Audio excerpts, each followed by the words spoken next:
Kalau kemujizatan Kanjeng Nabi yang kita teladani mungkin tidak bisa. Perbuatan-perbuatan zahir yang mungkin sudah perkembangan zaman sudah berbeda. Tetapi yang bersifat universal adalah hal-hal yang menyangkut spiritual. Itu yang kita warisi.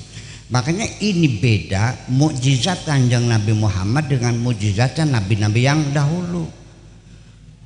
Saya ke Romawi, karena saya ada tujuan studi juga. Saya lagi mempelajari dialog teater di sana. Ada teater, saya bidang teater.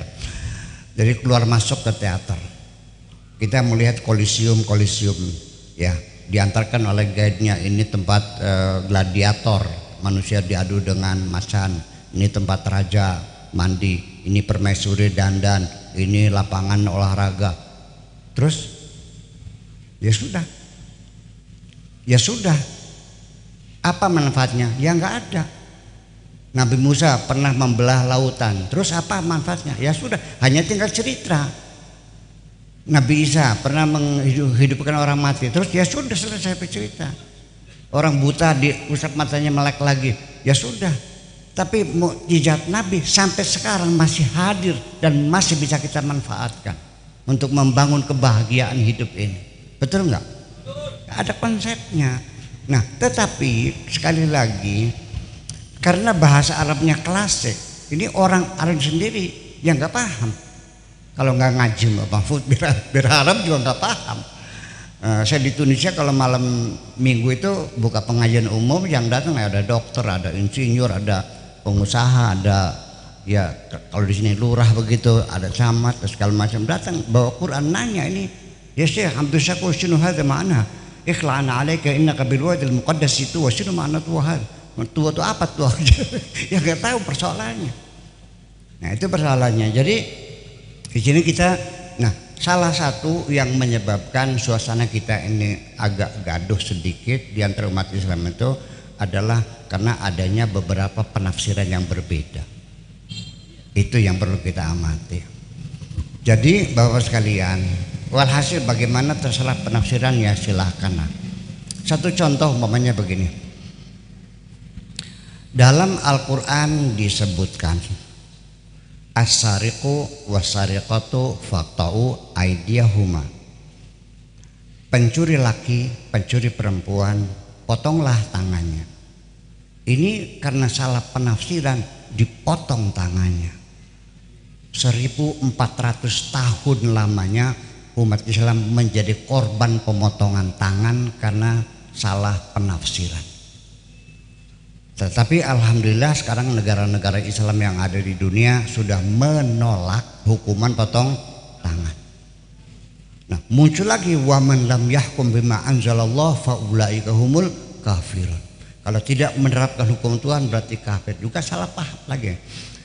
Nah, di sini mesti kita ketahui bahwa hukuman-hukuman fisik, potong tangan, rajam dan sebagainya, itu orang murtad dibunuh, orang tidak sholat dibunuh, apalagi orang tidak bayar zakat dibunuh. Punten ini mah, itu adalah penafsiran. Dalam Al-Quran tidak ada orang tidak zakat dibunuh, tidak ada orang tidak sholat dibunuh, gak ada. Itu hasil pemikiran para ulama fikih. Dan fikih sendiri sebetulnya kita lihat memang sekarang ini ada krisis fikih, Pak Fadil. Ada krisis fikih, bukan krisis moneter tapi krisis fikih. Itu. Jadi ke depan ya kita hukum Islam mesti diperbaharui lagi, diijtihadi lagi supaya sesuai dengan tuntutan zaman ini. Karena itu pasti penafsirannya adalah sifatnya kasuistik.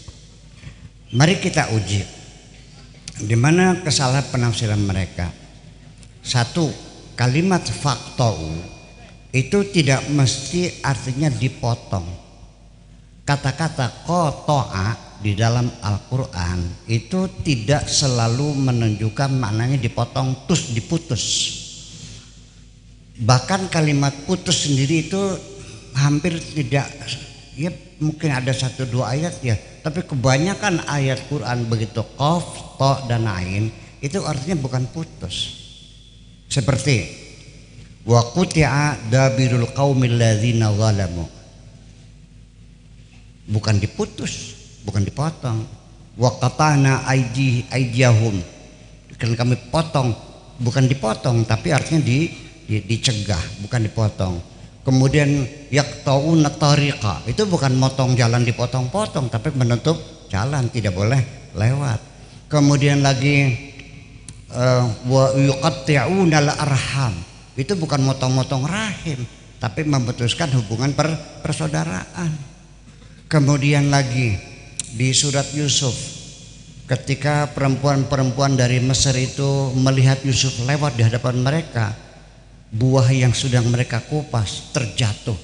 Mereka terkagum-kagum melihat gantengnya Nabi Yusuf, kayak saya gini nih. Uyon melongo semua. Falamma ra'ainahu akbarnahu wa qatta'na aydiyahunna. Bukan dipotong-potong. Pisaunya sedang mengupas buah apel, buah apelnya jatuh, wa qatta'na aydiyahunna, dipotong atau tersayat. Nah, itu dia persoalannya. Itu satu. Mereka gegabah. Ya udahlah, semoga Allah mengampuni kita semuanya itu. Tapi korban sudah lewat kan? Berapa banyak tangan yang dipotong. Kemudian kita tanya lagi, tangan, mana yang maksud tangan?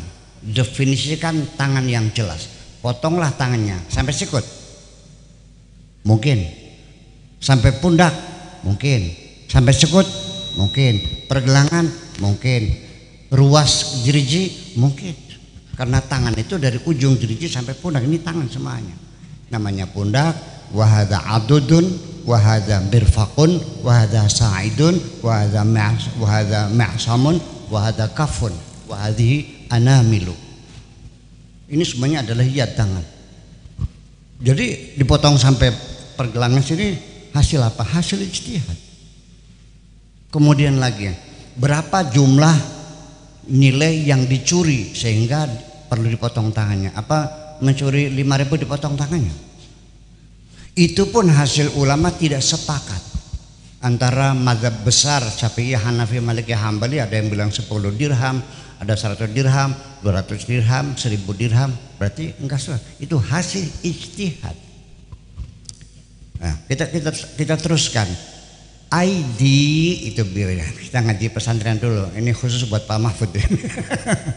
ID itu adalah jamak dari yadun.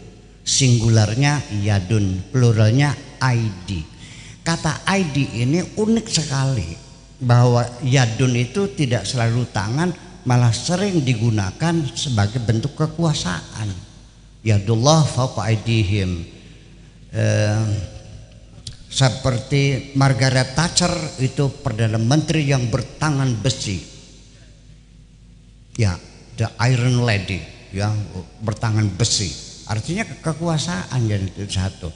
Kemudian yadun itu jamaknya adalah ID. Oke. Jadi kalau ID itu berapa tangannya? Kalau yadun 1, kalau 2 yadani, kalau 3 ID. ID ini juga maknanya berubah. Ditambah lagi setelah ID jamak, dijamakkan lagi, namanya jam'ul jamai. Di dunia nggak ada bahasa yang jamak dijamakkan lagi kecuali Arab.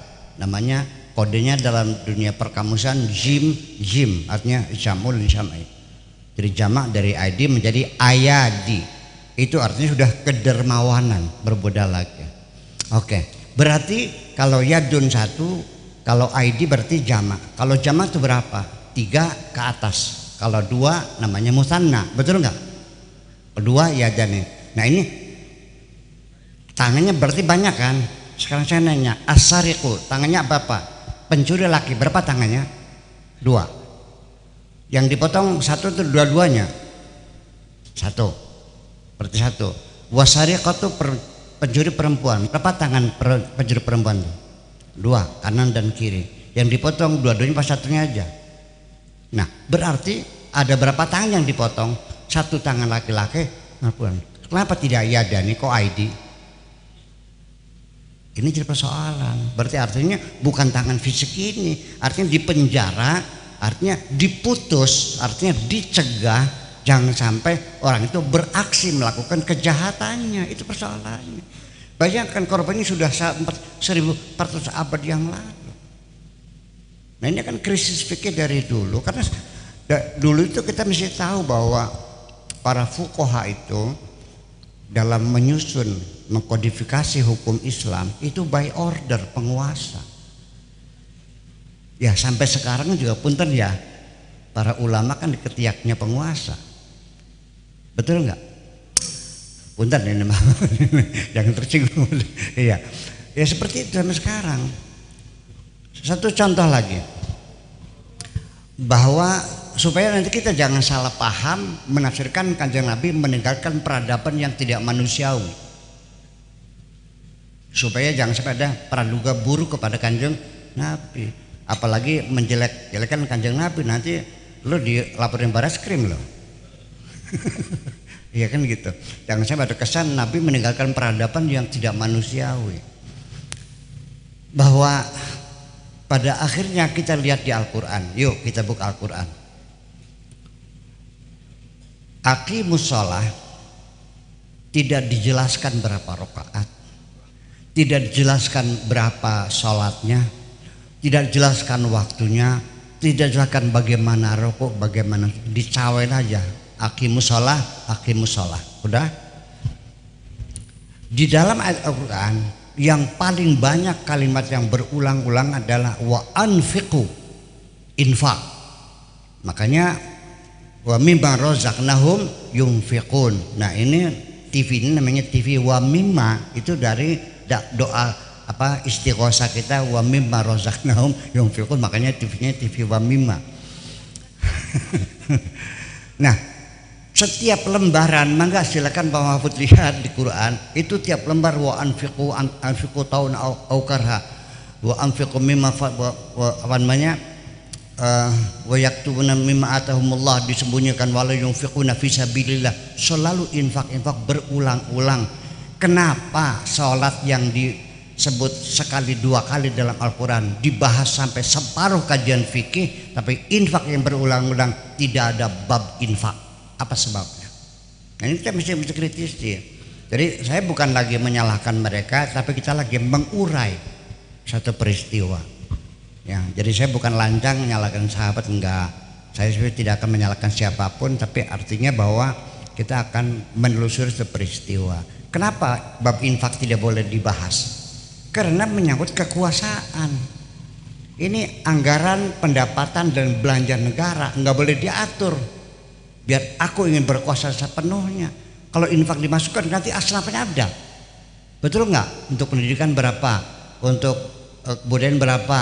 Untuk peribadatan berapa? Ada aturannya. Nggak mau, Raja pengen ngatur sendiri.